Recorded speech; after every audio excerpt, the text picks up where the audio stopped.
Okay, so this lecture is about laziness and lazy evaluation.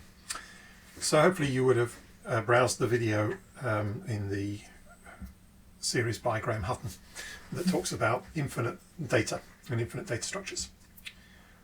So infinite data structures is something which is made possible by what is called lazy evaluation. So to try and get a little bit of an understanding for lazy evaluation, we're going to start by looking at some simple functions. And here's a function called expensive, and I've called it expensive simply because it's very expensive to compute. It's an exponential time function. The number of calls required in this definition to compute with some value n is around 2 to the n, and that's because for every value of n we have, roughly speaking, 2 recursive calls. So if every call leads to 2 more recursive calls, that's an exponentially growing recursion. Very expensive. So if we compute expensive for some value like 20, then it doesn't take too long. If we move up a bit, let's say 30, then it starts to get somewhat painful. If we move to something like 40, well, I think it might not terminate quick enough for us to see what the answer is. And in this particular case, the time takes a lot. It increases exponentially, but so does the size of the values computed. Okay, so those of you, many of you may have recognised that this expensive function is I think the Fibonacci function, or the n Fibonacci function, a close relative of the Fibonacci function. And of course there are actually much more efficient ways to compute the Fibonacci function, but the point of this example is it's a slow function.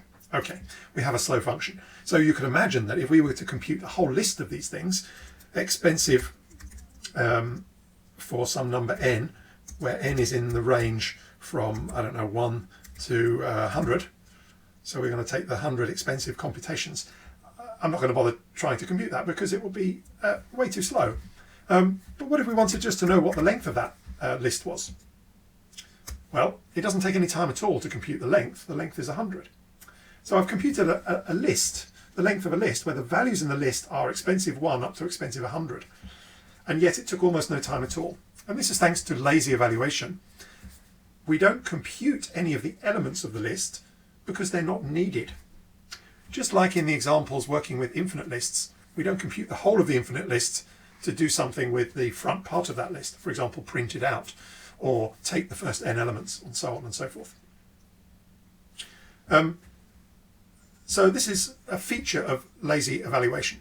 So we're going to try and understand a little bit about what this lazy evaluation really is.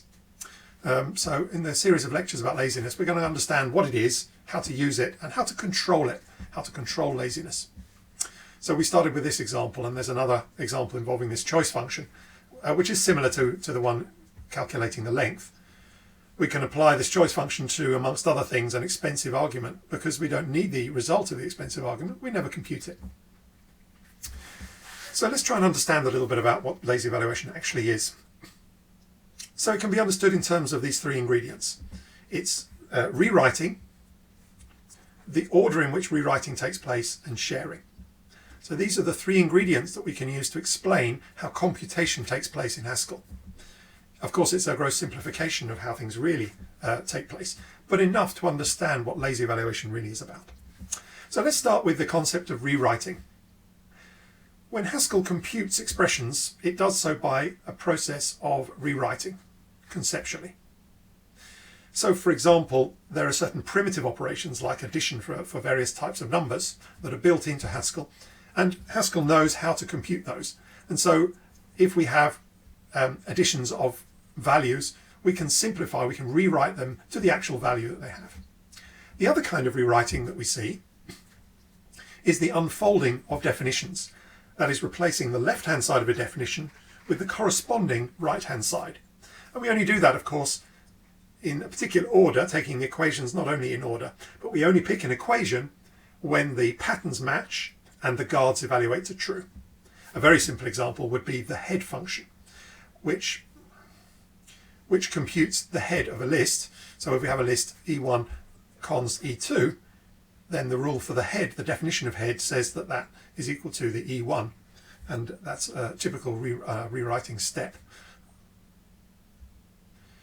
Okay, so anything which is rewritable, any expression which can be rewritten in this way, is referred to a redex, and this is terminology going back to the theory of rewriting and the lambda calculus.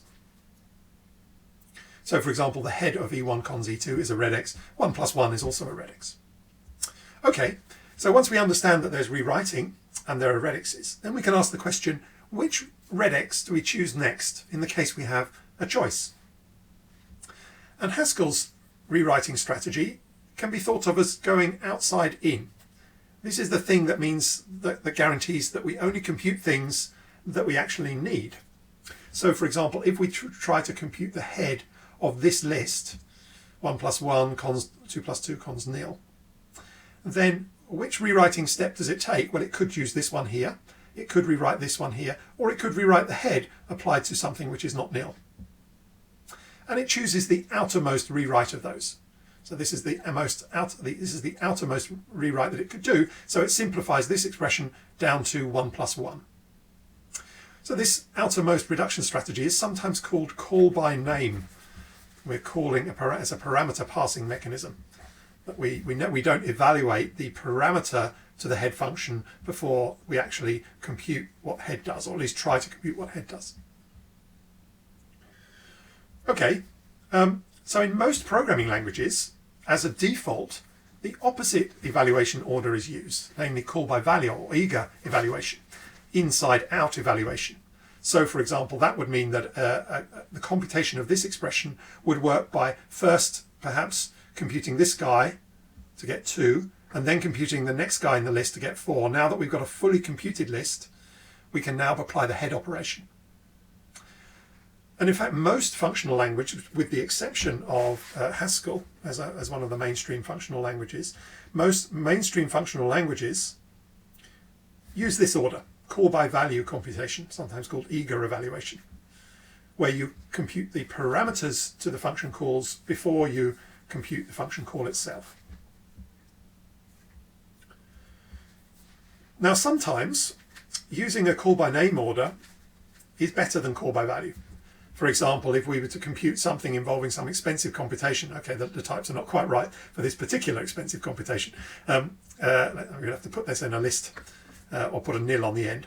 Anyway, so in this case, call by name is much better than call by value because it avoids doing unnecessary expensive computations. But sometimes it can be worse. For example, if we define a double function to be x plus x, if we compute double expensive using call by name, then we will rewrite double x to be x plus x. So double expensive will be expensive plus expensive.